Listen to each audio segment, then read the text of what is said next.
world where achievements and accolades motivate us to do more and be more, we're often left wondering, is this really it? Deep inside, you know there is more to life.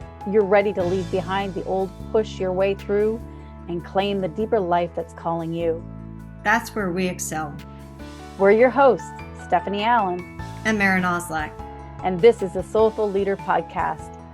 Sit back and relax as we share the shortcuts we've uncovered to help you make shift happen.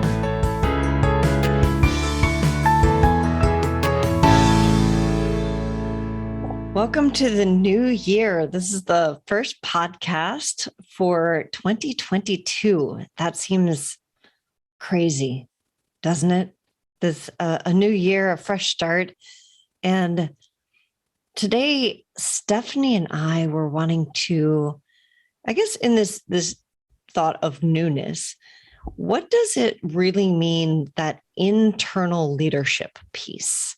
And as we're moving into our what's calling us forward for this year, where do we go with that? What does that mean for each of us individually to be in our space of leadership internally and being, I hate the word good. It's like, I want to say, I almost said being a good leader to ourselves. What does good even mean? Like being a soulful leader, both inside of ourselves, and because we're doing it inside of ourselves, we're able to then do it with the people around us, whether that's our family or our teams or our loved ones, right? Yeah, it's so true, right? Like how we lead ourselves is actually how we will lead others. We tend to look at it the other way around. Like, okay, I'll be a good leader when I lead other people. But ultimately, it does happen from the inside out. And we're not conditioned or, encouraged to look inside. In fact, looking inside, when I even think about it for myself, or have for the past 40, 50 years, or even talk to other people about that, they're like, either one of two things: either I don't want to go there because I'm afraid of what I will find, or I don't know how, and I don't have a role model on how to do that. I think that's a huge one, because when I think of all of the leadership training that I've been through, very little of it had anything to do with looking inside of. It's all training on how to be respectful. And it's great training, and it's all focused externally. And so who is there that models looking inside to become a better leader and a better external leader, both external and internal? And I know that for myself, that's been my spiritual journey, and where I feel very strongly about that side of my life that I've spent so much time and energy and effort on. And I'm very grateful that I even had that opportunity.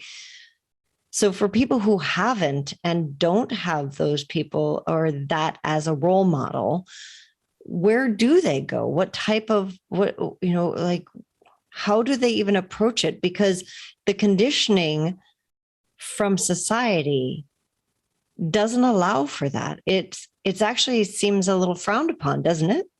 Oh, absolutely. And, let's even talk a little bit more about what does it mean to look inside? Like, what does it mean to lead yourself from an internal place? And you brought something else, is like the conditioning.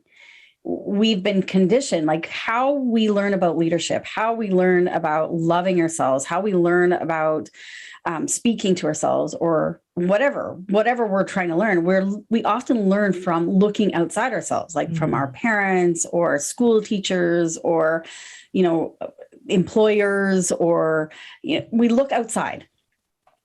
And that becomes from our past, right? We learn from that. And so the question even saying, well, how do you teach yourself? How do you love yourself? How do you grow? What is the mentorship that you embody? And where did it come from? What is that conditioning? This is what we're talking about, leading yourself from the inside. And, what's really interesting is that science has even talked about this a bit. It's that, what we create in the outer world, and what I'm talking about is like our health, our finances, our relationships, all of that in the outer world is always a mirror of what's going on inside. And now here's another level of it, is that it's been said that 90 to 97% of what is created in the outer world is based on your internal dialogue, your internal awareness. So only 3% really is what you do. And I know we've been talking about, doing and being and being and doing and all these different things, but it's like, really, it is important to do.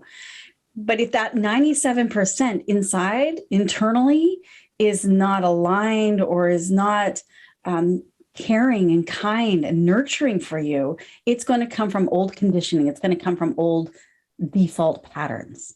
Yeah. So you started that with a process, which I'm going to just point out because it's something that you do beautifully, and we've talked about it before, is you started by asking a question.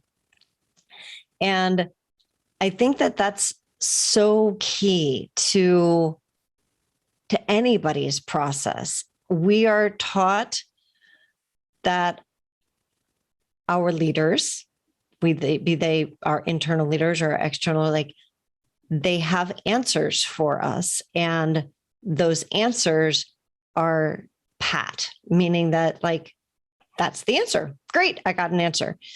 And we're not taught or conditioned to ask more questions or stay with the question of, it may be part of the answer, but what if it's not the full answer? Or what if it's not the right answer for me?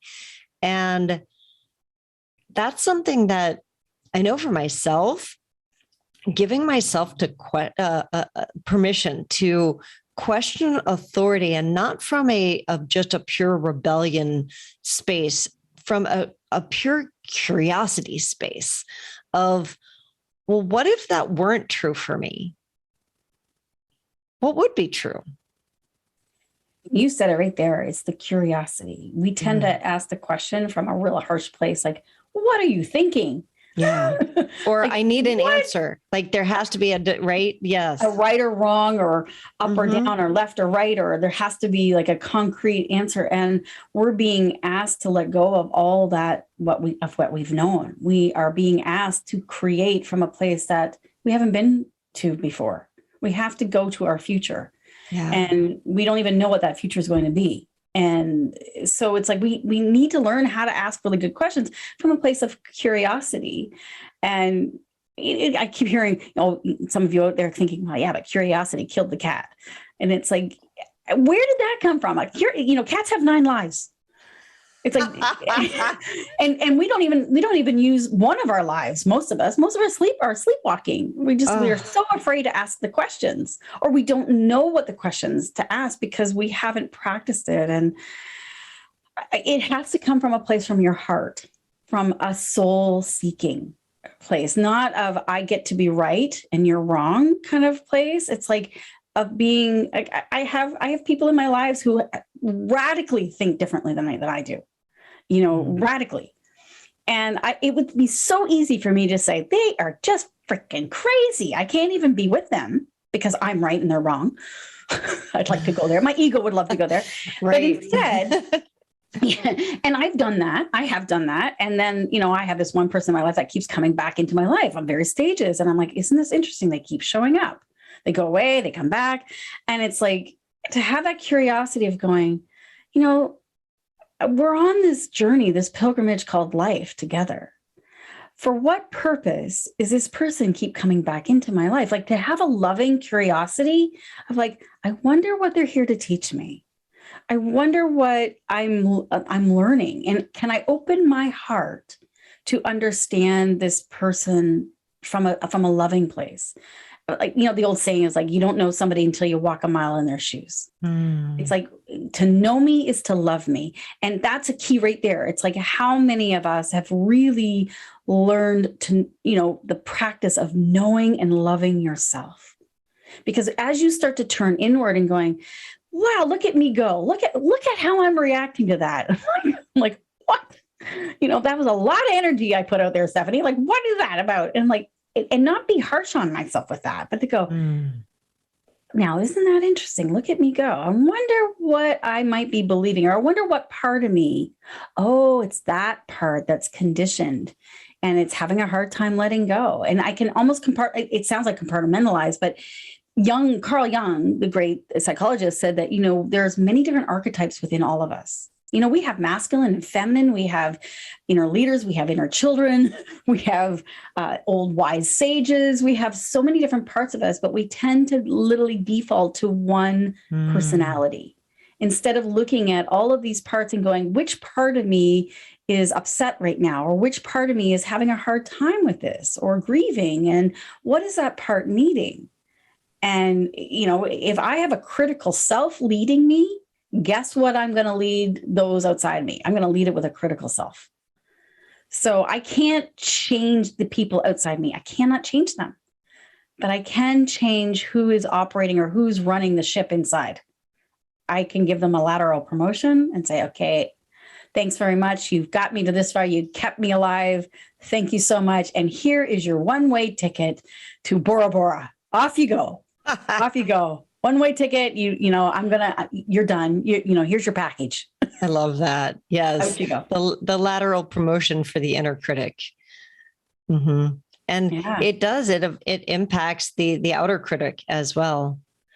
So as you were talking, it made me think about that piece where we're trying to always figure it out so that we can fix it.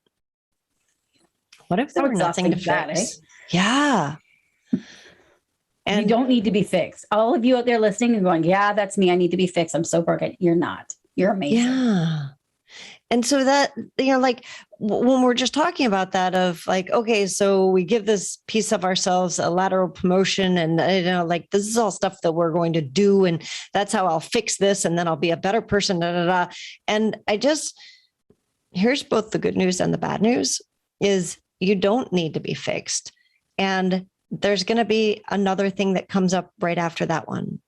And so like when you fix that, there will be something else. And then if you're in that mindset of needing to fix something as if you're not good enough, then there is no end to that. There is never going to be something out there or even in here that gets fixed, like that finally fixes it all, and then you'll be okay. It's shifting the mindset of there's nothing to fix. And how, for me, the easiest way for me to get out of that in any given moment, because, like we're talking about it, not because we've mastered it, but because we're in the dialogue with it. And the easiest path for me to get out of that for myself is getting curious. Well, isn't that interesting? Look at Miss Critical who just showed up. Excellent. What does she have to say to me? A lot of times when I ask that, what does she have to say to me? I realize it just needed to be acknowledged and then it's gone and I don't need to do anything. And sometimes I do, but sometimes it leads me to something else that was more interesting and was like, oh, look at that. And when I get curious and I'm in love with the answer, I find that I'm loving myself. And now I can also be more loving in the outer world. This is so key. The more one starts to turn more inward to be curious of who's leading or who's driving the bus here, then we can be more loving and compassionate with ourselves. And we give more space in our heart. And for those of you out there, by the way, in science, if you want more time, you need more space. It's totally related. So it's like time totally changes when you have more space within yourself. It slows down and it broadens. So when we can, that part that's hurting or irritated or reacting to something, if you can be curious and going, who's driving the bus right now? Can you tell them yes. Would you tell them your schnauzer snorri? Come on.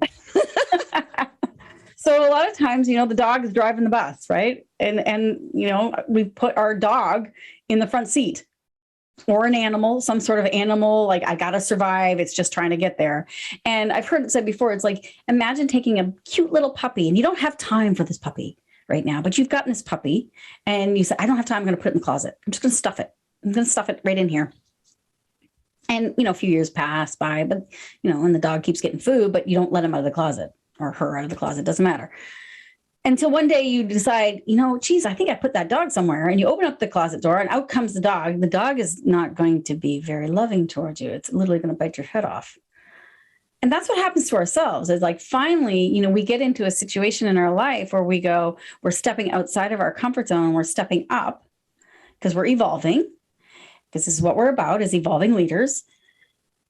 And this dog part, or this animal part of you that hasn't been fed or nurtured or loved, is now literally in control, and it's in reaction.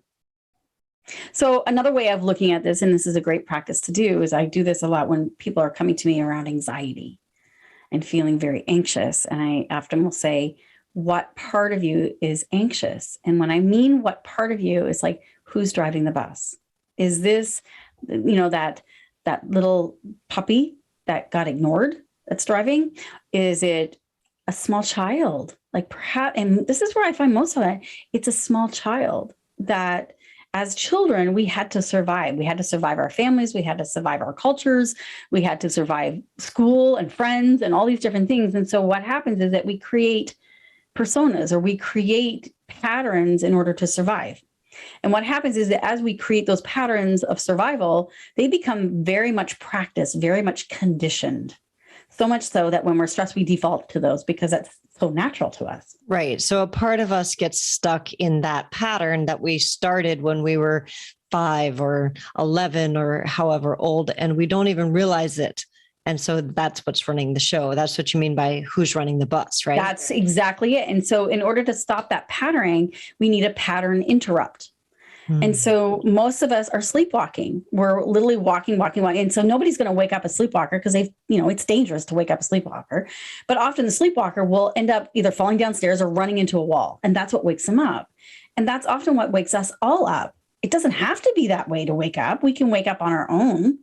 But often it's a bad dream, or it's a marriage breakup, or an illness, or a job loss, or a disappointment in some way that's actually waking us up. And each one of us, it makes us think differently about that situation. So when you say we're sleepwalking, meaning that we're running a pattern we don't even realize we're running, or it's running us. Exactly. And so this is the pattern interrupt. It's like, ooh. And so this is where the ideal of, like, we can feel so vulnerable and going, oh my gosh, because now it's made us stop and ask a question of, like, okay, wait a minute. Let me be curious about this. For what purpose did this have to happen? Oh, maybe it was to wake me up. Maybe it's helping me grow and become, or to let go of an old pattern. I don't need to fix anything. I just need to wake up to let something go. A way of thinking, a way of being, a way of doing, a habit, an ideal of, like, resetting. It's a shakeup. Yeah. And it's so interesting because this time of year, I know for myself, I have been feeling super inward and also super vulnerable. And I am starting a lot of new things. And, you and I are doing this together, and we're creating our Evolving Leaders Circle, which starts next week. And there's all of this newness, and there are things that I haven't done before. So at one point you had talked about with me personally, and I wanted to share this with our audience, about being a butterfly and coming out of a cocoon, or you had also mentioned like a lobster that evolves. And when they're molting and they go into their new shells, before they've created their new shells, they're very vulnerable. And I feel like that's the space that I'm in right now. And some of our leaders may also resonate with that. When you're stepping out of your old comfort zone and what you've known for years, and stepping into a new way of being or a new way of doing things. And it could be a small thing or it could be a big thing. And it doesn't matter. It still might leave us in that space of feeling like, oh dear, I'm kind of lost here. And I know for myself, in the past, whenever I felt kind of lost, I feel that, and you just mentioned it, when you need more time, you need actually more space. And I found in the past that I've filled that space. And what I'm doing differently now is I'm not trying to fill it. I'm really just being in it. That is so healing. It is so healing. And it's transformational. Because and it's going hard. Back to like, it is extremely hard. It's that same, it's like, oh my God, you think that's easy? Forget it. It's like what I said, putting that animal into the closet and ignoring it. We stuff the feelings. We stuff vulnerability. We stuff emotion. Emotion is energy in motion. You imagine like how much more space have you got to stuff more stuff? I mean, you look at it as consumers. We are getting bigger homes. We are buying more things. We keep stuffing as a way of like not feeling, padding ourselves, eating more. I mean, I cannot believe like we have like, this is my own, I'm going to be vulnerable here, but like I have 4 freezers. Wow. That's crazy. That's it. Like there's 2 people that live in this house. How much food are we waiting for like this huge Armageddon? Like, it's like, that's crazy. It's craziness. So I'm going to give you an alternative because it may or may not be. And you're the only person that would know that, because there may be a reason that spirit has called you to have this or do this. Maybe it's meant something may happen and you need to feed the whole block, right? So moving out of the shame of like into a place. So if you're moving out of the shame, what are you moving into? Because and to be curious. I like what you just said. You just caught it. It's like to be curious. I wonder why I have 4 freezers. I wonder why I'm keeping that, and to be present to seeing what spirit may be saying is needed from me. And spirit may be telling you, get rid of the darn freezers, or spirit may be saying to you, fill it with a certain thing. And instead of being in that self-judgment, and this is, again, going back to the inner leader so that we become better outer leaders, of like getting out of the self-judgment of, oh, that's just horrible, I've done this, blah, blah, blah, and into the conversation. And then we can do that outwardly of like, oh, I wonder why that person did that. Let me talk to them about it instead of shaming them or blaming them or Yeah. So I love it. As we're moving into this new year and we're in this new space, what I would encourage all of you out there to do is what we're talking about right here is get curious and be present as much as possible. And if you make that a regular practice, it becomes what you will do regularly, right? It becomes your new default. It becomes your new default. So instead of running a program from when you were, 8 or 16 or whatever, your new default will be to become aware of that because you've started to question, because you've started to get curious, because you're interested and in love, right? I love it. You're not interested in something until you fall in love with it. And the other way around, you don't fall in love with something until you really become interested in it. So start in one of those 2 places. What a great call to action. Yeah. Thank you. Well, I personally am really looking forward to 2022 and continuing my work with you, Stephanie.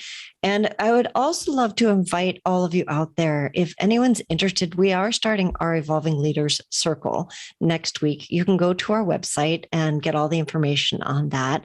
You can also poke at us personally if you wanted more information from one of us. And Stephanie, did you have anything you wanted to share on that? No, other than stay curious and keep asking the question, because the question will always lead you on the most amazing quest. I love that. So thank you so much. And we will chat with you next week on the Soulful Leader podcast. Have a beautiful week. And bye for now.